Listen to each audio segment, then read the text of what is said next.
It's not taco lasagna. It's not taco lasagna.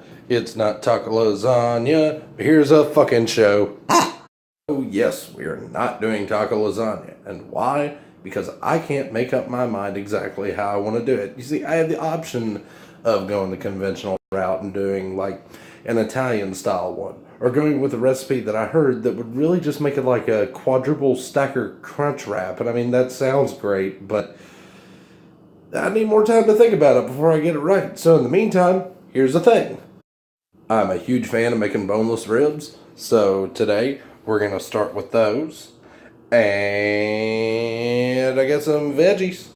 For those of you at home that are watching, it is actually 8:43, not 6:04. But I think we've discussed this before.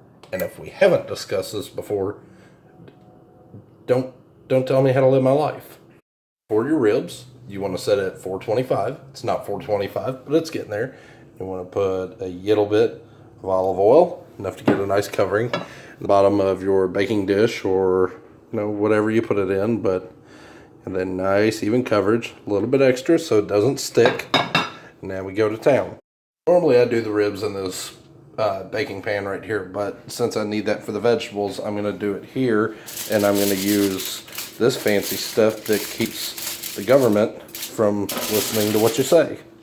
Put a little bit of olive oil on the top, and my featured item of the day is this Himalayan sea salt that I found at the Kroger's, and that went on there too, along with some black pepper, and we'll cover these and start them in the oven. Of course, how would these ribs be complete without the one thing that I love to use the most and makes me want to rip out my fucking eyes from their sockets?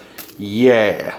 I chopped up half of the tear sphere and put it onto the top, and I'm going to cover all this up when this fucker decides to catch up, and start it going for about 30 minutes. Earth may be flat, but onions? Not in my house. Okay, so the remainder of the onion is now sitting at the bottom, along with some garlic cloves. I'm going to do about 5 or 6 of those that are going to go in there.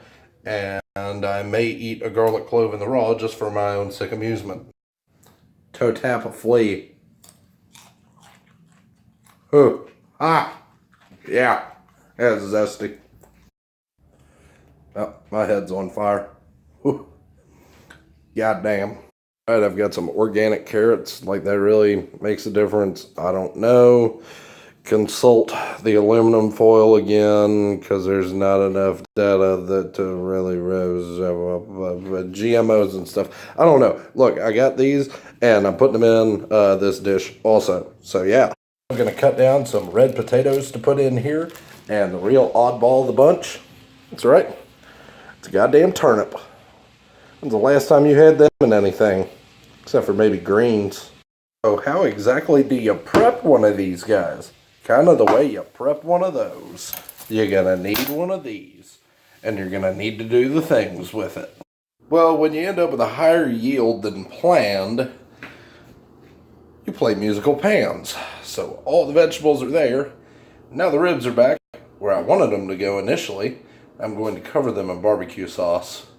Now I'm going to throw them back into the oven at these, and they're going to go for about 350. Ribs are going to go for about 2 hours, so there may be a little bit of a hiatus on these before they go in. But here we go. I don't know if I've ever done a spotlight on this stuff before. This is Montgomery Inn barbecue sauce. There's no fructose corn syrup in there. If that's a thing for you, this stuff runs for about $3 a bottle, and this is the big guy. This is a 28 ouncer, and it is absolutely grand barbecue sauce for the money. Kicks the shit out of Sweet Baby Ray's. Yep, I said it. So in about an hour, come back, check on everything, get these puppies going. And I have the sea salt at work on here, some black pepper, and some motherfucking rosemary. And I'm going to be quite liberal with the rosemary, because I love that shit. I didn't when I was a kid, but I do now. Just for that little bit extra. Just a bit of turmeric all over everything. I bet these are going to smell fantastic when they come out. Alright, so here's the finished product. And about an hour and 20 minutes in, I flipped the vegetables. Probably should have done that a little bit earlier. But about 20 minutes before the finish, I added some extra barbecue to cook down on top of the ribs. Everything is nice, tender, juicy, and I'm ready to go to Smashville, which is next to Flavortown, but better than Flavortown. Anyway, that's the show. See you next time.